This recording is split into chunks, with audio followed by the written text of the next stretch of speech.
Mais avant cela, le journal avec vous, Fanny Weckscheider. On se retrouve et on commence justement avec Fanny, ces signalements en lien avec l'hommage rendu à Quentin Durand hier à Lyon. Oui, qui concerne au moins 2 personnes ayant pratiqué des saluts nazis. Des slogans racistes ont également été entendus, ainsi que des propos homophobes. La préfecture du Rhône a donc décidé de porter plainte contre ces faits, repérés sur des vidéos de cette marche en hommage aux militants nationalistes battus à mort la semaine dernière. Un défilé autorisé et placé sous très haute surveillance des forces de l'ordre hier, auquel ont participé quelques 3000 personnes, dont de nombreux militants de l'ultra-droite. Fanny, on en parlait également tout à l'heure, cette belle frayeur pour les passagers de ce vol Air France au départ de la Martinique. Oui, quand on voit des flammes ou encore on entend des détonations au niveau du moteur, on a un peu peur. C'était le cas de ces passagers d'un Boeing 777 hier soir.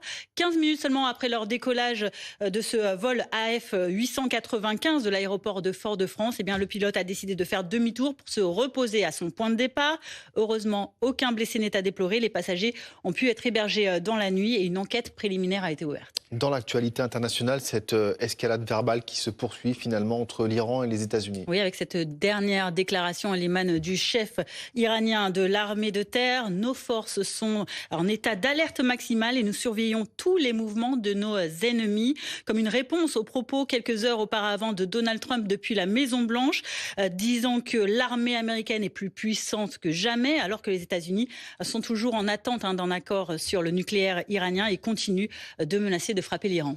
Et puis c'est vrai qu'on en parle un peu moins à l'étranger. Fanny, à 2 jours du 4e anniversaire de l'invasion russe en Ukraine, le conflit qui se poursuit et ne faiblit pas. Oui, en effet, preuve encore cette nuit après ces attaques très tôt dans la matinée, par exemple avec ces missiles balistiques ou encore ces drones qui ont touché la capitale et sa région.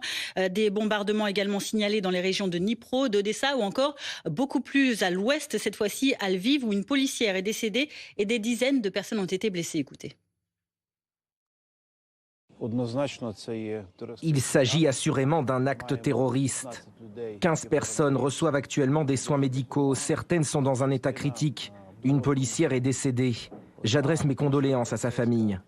La police est sur place. De nombreuses vitres ont été brisées. Une enquête est en cours. Dès qu'elle sera terminée, nous ferons le point sur la situation. Nous apporterons notre aide aux victimes. La nuit a été particulièrement difficile. Cette autre information, Fanny, un peu plus insolite, ce vol d'une carte Pokémon. Racontez-nous tout. Oui, de plusieurs cartes Pokémon. Plusieurs. Elles ont eu lieu quelques jours après ce fameux 30e anniversaire de la licence Pokémon. Un cambriolage a eu lieu dans une boutique de Los Angeles, aux États-Unis, de plusieurs cartes pour une valeur totale estimée à $100 000. Et ça devient en réalité un fléau en Californie. C'est déjà le 9e cambriolage en quelques mois dans cet État américain. Ça rapporte des millions aux cambrioleurs parce que c'est très facile à revendre.